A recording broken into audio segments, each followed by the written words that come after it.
Prime Minister Boris Johnson was seated next to Prince Andrew at the annual Royal British Legion Festival of Remembrance. It comes after Prince Andrew was embroiled in scandal for his links to pedophile billionaire Jeffrey Epstein. Prince Andrew has continuously denied witnessing Epstein doing anything illegal during their friendship. Mr. Johnson was accompanied by his girlfriend Carrie Simons to the event, and the couple were pictured smiling as they arrived at the Royal Albert Hall together before taking their seats in front of the Duke and Duchess of Sussex. Johnson was seen jovially chatting to the Duke of York, who was seated next to him in the royal box during the course of the evening. The ceremony is hosted by the Royal British Legion and commemorates all those who have lost their lives in conflicts.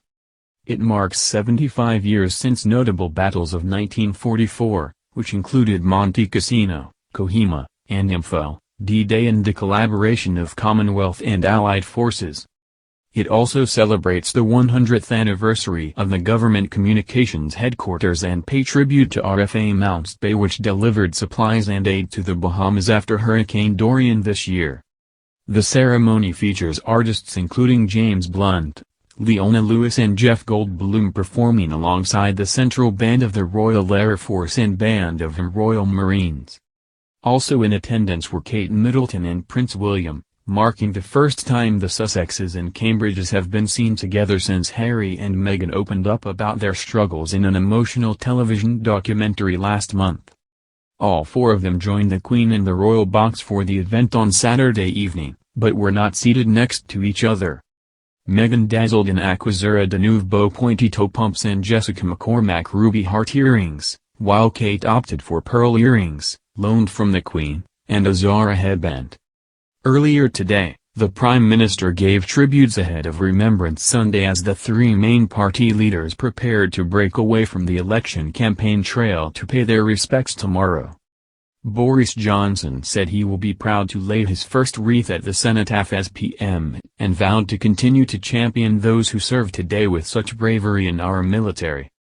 Labour leader Jeremy Corbyn used a video message to say many serving personnel, veterans and their families are not getting the support they deserve. And Liberal Democrat leader Joe Swinson said people should pause to reflect and remember how fragile peace can be. The trio will be joined by the SNP's Westminster leader Ian Blackford and the DUP's Nigel Dodson paying their respects at the cenotaph on Sunday morning.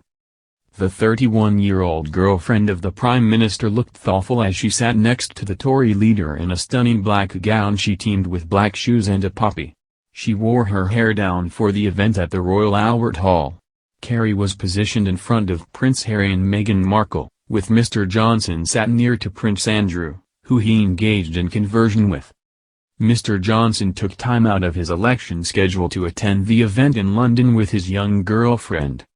Also attending were the Queen, Prince Harry, and Meghan Markle, the Duke and Duchess of Cambridge, Camilla and Prince Charles and Prince Andrew. The royal family's attendance at the annual Royal British Legion Festival of Remembrance comes every year. The event commemorates the 75th anniversaries of the great battles of 1944 and the collaboration and friendship of the British, Commonwealth and Allied armies who fought them. The festival will also mark the 100-year anniversary of GCHQ in the role of the Secret Services. The event aims to pay tribute to the men and women from different nations, cultures, religions and communities who came together and stood shoulder to shoulder to defend Britain's freedom. M. Simons made some high-profile appearances last month. Carrie took a seat in the House of Lords ahead of the state opening of Parliament. M. Simons was joined by the Prime Minister's father, Stanley Johnson. In late September, Boris and Carrie also traveled to New York for the United Nations General Assembly, although the pair did not attend together. M. Simons attended the Climate Action Summit, in her role as advisor to Oceania 1A, U.S. Environmental Group. While there has been no sign of Carrie in Brussels, the Prime Minister has certainly been busy negotiating while away from Downing Street.